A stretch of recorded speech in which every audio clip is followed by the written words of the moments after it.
Matapang ang mga pahayag ni Senadora Leila de Lima kanina. I'm willing to resign. I'm willing to be shot in front of the president.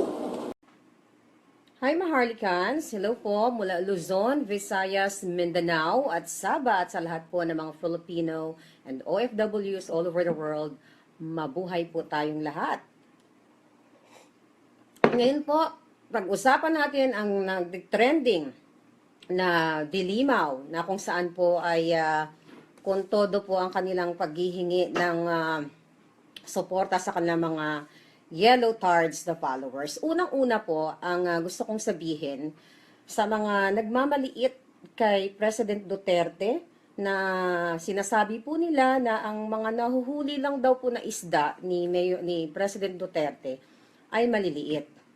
Ngayon po, eto na, barakuda na po ang binigay ni Mayor Duterte sa inyo. So for sure, masaya na po kayo dahil hindi na po dilis ang binigay sa inyo. Barakudang dilima na po. So, ganun pa man po, itong si De Lima, wala po talagang kahiyan. Ito actually, 2012 pa po itong issue sa kanya na final ni Sandra Cam. But, bago ko simulan yung kaso na yon, gusto kong sabihin sa kanya, ano ang pakiramdam ng kinakarma, De Lima? Ano ang feeling? Natatandaan mo pa ba noong pinigil mo si GMA, Gloria Macapagal Arroyo, na magpagamot sa ibang bansa? Di ba very foul na pinigil mo ang karapatang pantao ng dating Presidenteng Arroyo para magpagamot sa ibang bansa na hindi pa siya nahahatulan? Okay, ganun pa man, okay?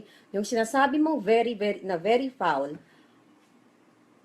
kung ako sa'yo, kung talagang hindi mo ginawa, kung walang ebidensya, bakit hindi mo maamin na masabi sa iyong mga press conference na wala kang ginawang ganon, na walang driver o hindi ka involved kay Cesar Mancao noon? Bakit di mo maamin sa sarili mo na hindi totoo yung sinasabi ni Mayor Duterte? Puro ka press conference, puro kayo pag-brainwashing sa inyong mga kawawang mga followers po. So, ito pong dilema na to ay tuwad queen na nakakahiya po talaga sa ating bayan at gusto po nating lahat na makulong itong babaeng ito. So, ang point po dito, kung talagang tumutuwad man siya, bumabaliktad man siya sa kanyang mga mga lovers niya, kung tutuusin walang pakialam ang taong bayan doon. But the point here, yung mga taong tinuwaran niya, okay, yung mga taong pinrotektahan niya ay involved po sa droga. Bakit concern ang taong bayan dito? Unang-una, involved sa droga, sinisira nila yung kinabukasan ng mga kabataan, ng mga Pilipino. Okay, nakita niyo naman po, libo-libo po na kabataan ang nasira ang pag-iisip, nasira ang buhay dahil sa ganitong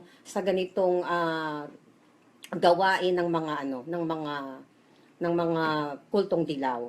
So dito po sila ay naghingi na naman po sila ng mga drama-drama, nag-vigil po sila, suporta kay De Lima. Ito po ay malinaw na binibrainwash na naman nila ang tao, nagpapanggap na naman po sila na sila ay napakabuti at napakalinis. Ngayon, ang tanong ko uli sa'yo, kung hindi mo ginawa, di magpaliwanag ka sa korte, hindi puro ka press conference. Remember, hinahamon ka noon ni Sandra Cam. Nakasuhan mo siya ng libel. Pero anong ginawa mo? Wala, di ba? Naduwag ka. Kasi alam mo na totoo o may basihan ang sinasabi ni Sandra Cam. Nagkataon lang na mga dilaw, okay, ang nasa poder ng gobyerno. Kaya hindi ka makakalakalaboso. But I hope this time sa Duterte administration, makita ka ng taong bayan na malitsyon sa silya elektrika. So yan lang po, mga kababayan, mga Maharlikans, ito pong dilema na to ay nakakahiya na at kasama ng mga kultong dilaw, nakakahiya na po at sinisira po nila ang Pilipinas, ang kinabukasan ng ating mga mamayang Pilipino. So mabuhay po kayo at salamat po lagi sa pagsama sa akin sa ating laban para lang po sa katotohanan. Okay? Sabay-sabay po tayo at hopefully po malitsyon na tong mga baboy na to na bumaboy sa ating lipunan na nakakarimarim at nakakaano na po, nakakainis na po talaga sila. So mabuhay po kayong lahat at mag-ingat po kayo.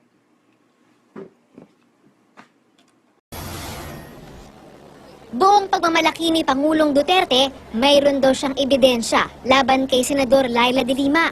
Kanina, direkta nang itinanggi ni de Lima ang akusasyon. Hindi raw siya tumanggap ng drug money na ginamit sa kanyang kampanya bilang senador o kaya'y naging protektor umano ng drug lords sa Bilibid. The insinuations na protector ako, cuddler ako ng drug lords or drug convicts dahil nakikinabang ako.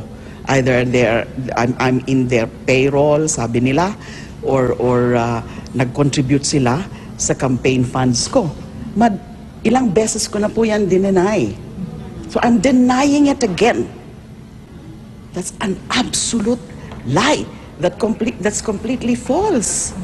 I will never do that because I've never betrayed my oath as a public servant, and I don't intend to ever betray my oath as a public servant, lalo na may mandato ako ngayon sa taong bayan.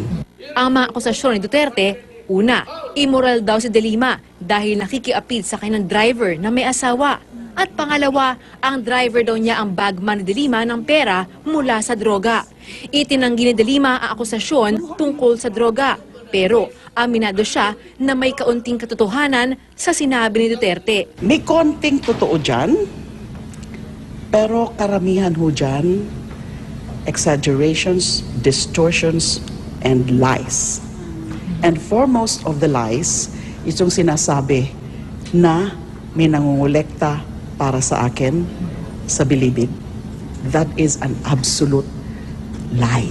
I don't want to be publicly engaging na paisa-isa ko na mga i-explain yan, etc. But this one I can tell you, may some snippets of facts, snippets of truth, but the bulk of it are distortions, are exaggerations, and lies. How can you convince us that you are not the protector of the big-scale drug lords?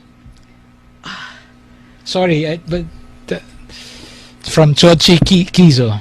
May I just tell you, straight, if you're here, whoever he is he a male?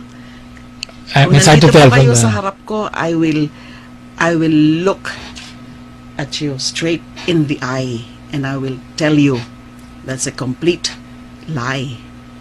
Why should I be a cuddler of this? Sinabi ko na po kanina, ako nga po yung nag-grade sa kanila, ako yung nagpahirap sa kanila, ako yung nag-isolate sa kanila. And then kinasuhan nila ako. And then now, I'm a cuddler. And then, yun, lininis naman po ang Bilibid. Hindi pa completely malinis, pero there have been successive operations, galugad, under the former director and the current director, Director Rainier Cruz. Ako po nagsimula na lahat niyan. And you said something in your privilege speech about not finding something. Yeah. The Shabula, I had to say that kasi madalas mo natin Umiikot yan eh. Madalas ho natin naririnig yan, merong Shabulab. Yun nga po ang unang pinahanap ko nung nag-grade kami kasi narinig ko na rin po yan na meron di umano Shabulab mismo sa loob. So we had to look for it in that first major raid and in the successive raids until now, nakailan na hong raid under the Operation Galugad.